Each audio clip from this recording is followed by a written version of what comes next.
Hey guys, welcome back to our community. Today we're going to get into 7 unique or interesting cruise ships you probably did not know about. I did not, maybe you guys did, but these really shocked me. The first one is the Sea Cloud, a lavish former private sailing yacht. Yes, a sailing yacht. Very cool, right?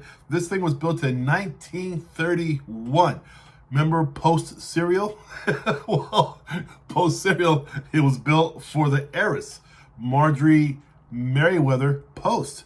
So now it sails from the Caribbean and also the Mediterranean, and it was fully redone in all its splendor. I mean, it was updated up until 1931, meaning you will not see this look or the amenities, right, matching 2024. No, it's going to be 1931. Okay, so what do I mean? It means polished woodwork, gleaming brass in there, right?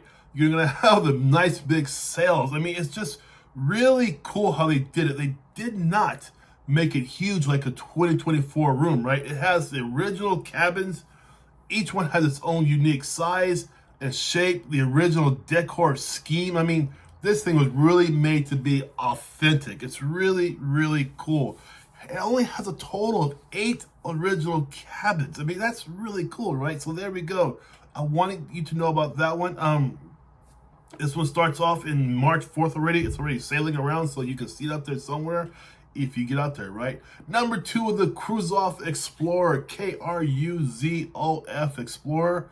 This is an ex-Bering Sea crabber. Very cool, right? This thing is what you would call authentic. It's really awesome, right?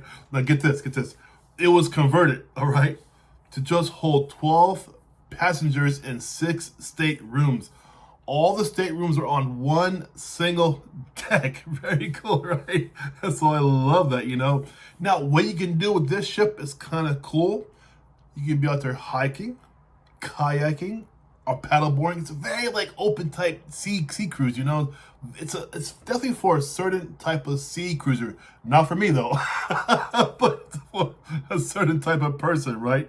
Now, also too, one thing I want to say about the Cruoff, there's nothing available for it in 2024, just so you guys know. Number 3 was the Ocean Endeavor, a former Soviet Union cruise ferry. Yes, a cruise ferry. That's what really got me. My gosh. This ship was known to be rugged, a very tough ship, because it is an expedition ship. So what does that mean? It means that it was built for tough weather, for cold weather, right? But get this. It's a 90s era ship, correct? So they kept the look of it, the amenities of it, exactly until the 90s. So you're not going to see nothing in there. It's like anything beyond 1990s. You know, it's going to be very authentic to the year, which I really love. That's really cool. So if you want to hop on the Ocean Endeavor, you go for it, of course, right? Okay, here we go. Swell. Maple Leaf Adventures, a 1912 tugboat. Yes, you guys, I said a 1912 tugboat, right? This thing does cruises up and down the British Columbia coast, including the Gulf Islands, Desolate Sound, and even Alaska. Now, here we go. Only carries 12 passengers in cabins that are compact, but charming. I like how we say that. I was trying to write that out. I was trying to write that to make it sound, you know, exciting, but it's hard.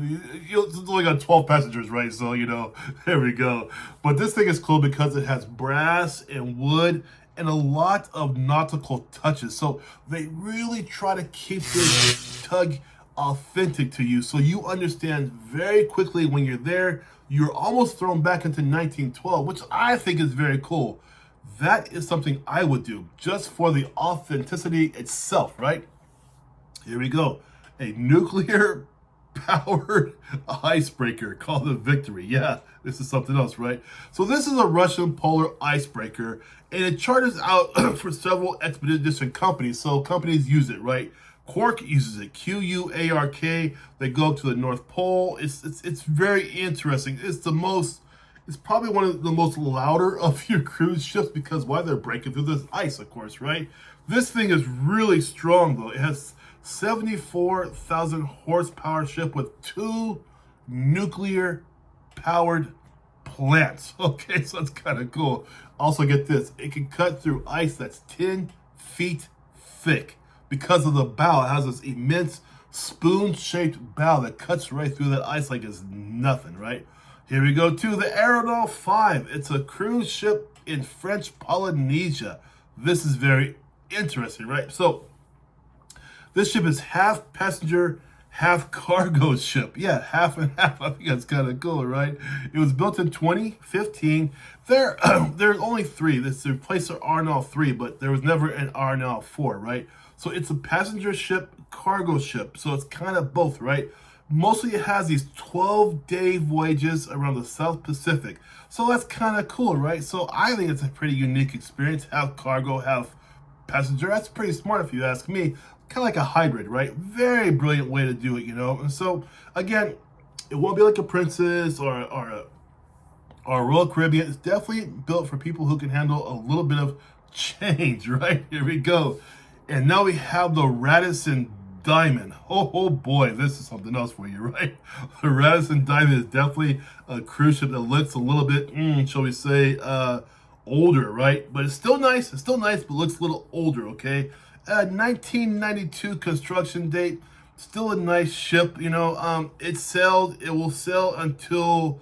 Oh, it stopped sailing. I'm sorry about this, guys. It did stop sailing. That's the rundown of those ships. You know, I thought it'd be really kind of cool to give you guys a fun rundown of these unique ships. And I'm going to try to make Fridays our fun day. Not so, you know, a really fun day. Actually, you guys know I make every video fun almost, right? I try that for every video to make it exciting, you know. But Fridays, we're really going to have some fun with some very unique stuff out there, you know.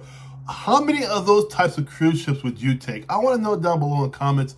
Would you take 1 through 7, 3 and 4, maybe 5, maybe 1? Who knows, right? Tell me what you think. Also, too, I'm still missing one more Bobo winner. I had a Bobo winner. He said, send me the Bobo. I sent him the email, but my email never got answered. So, we still have one Bobo watch out there. If anybody wants it, let me know, okay? You guys are awesome.